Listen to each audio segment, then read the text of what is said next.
Praise the Lord. आप सबको जय मसीह की। ये पवित्र शास्त्र बाइबल है। बहुत से लोगों को लगता है कि बाइबल पढ़ के उनका धर्म परिवर्तन हो जाएगा।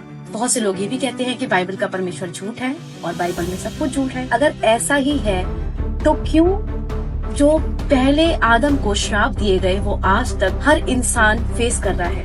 तो परमेश्वर ने आदम को श्राप दिया कि पृथ्वी तेरे लिए ऊंट कटारे उगाएगी, तो क्यों आज तक ये पृथ्वी ऊंट कटारे उगाती है? तो परमेश्वर ने आदम को कहा कि तू अपनी मेहनत के बिना पसीना बहाए तू रोटी नहीं खाएगा, तो क्यों आज हर इंसान पसीना बहाता है, मेहनत करता है, उसके बाद उसे जाकर रोटी मिलती है? जब परमेश्वर को औरत को श्राप दिया तू जब भी बच्चा जनेगी बहुत सी पीड़ा को सहेगी, तो क्यों प्रेग्नेंट लेडी जब वो बच्चा जनती है क्यों इतना दुख उठाती है? और जब परमेश्वर ने नूह को वायदा दिया कि मैं पृथ्वी अब की बार जल से नाश नहीं करूंगा और मैं अपना एक धनुष ठहराऊंगा जो आसमान में मुझे मेरे वचन को याद दिलाएगा, तो क्यों वो धनुष बारिश के बाद हमें दिखाई देता है? परमेश्वर ने कहा कि हफ्ते में एक दिन तू मेरे लिए पवित्र रखना। क्यों पूरा संसार आज हफ्ते में एक दिन की छुट्टी को वो मनाता है? और अगर आप और भी जानना चाहते हैं ह्यूमैनिटी के ऊपर क्या क्या श्राप परमेश्वर द्वारा आते हैं जब वो परमेश्वर की बातें नहीं मानते, आज्ञा उल्लंघन करते हैं, तो आप व्यवस्था विवरण के इन चैप्टर्स को जरूर पढ़ना, जिसमें अपना जीवन का आईना दिख जाएगा। अगर बाइबल का परमेश्वर झूठ है, जैसे कुछ लोग कहते हैं,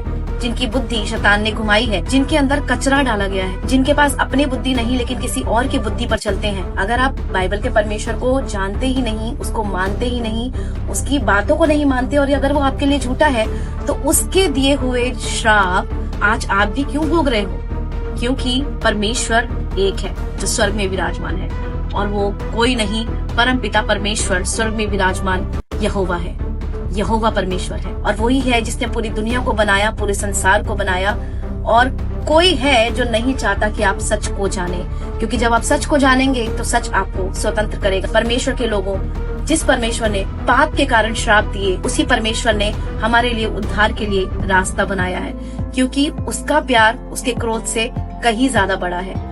और परमेश्वर चाहते हैं कि आप उसके बेटे प्रभु यीशु मसीह के पास आकर उसके लहू से धोए जाकर परमेश्वर के साथ उसके स्वर्ग राज्य में प्रवेश करें। आप जानते हैं एक इंसान के ऊपर कितनी पीढ़ियों के श्राप होते हैं, और कितनी पीढ़ियों के श्रापों को वो अपने लहू में लेकर पैदा होता है, जिन श्रापों से कोई भी नहीं छुड़ा सकता। इन्हीं श्रापों से छुड़ाने के लिए परमेश्वर ने हमें यीशु मसीह को दिया।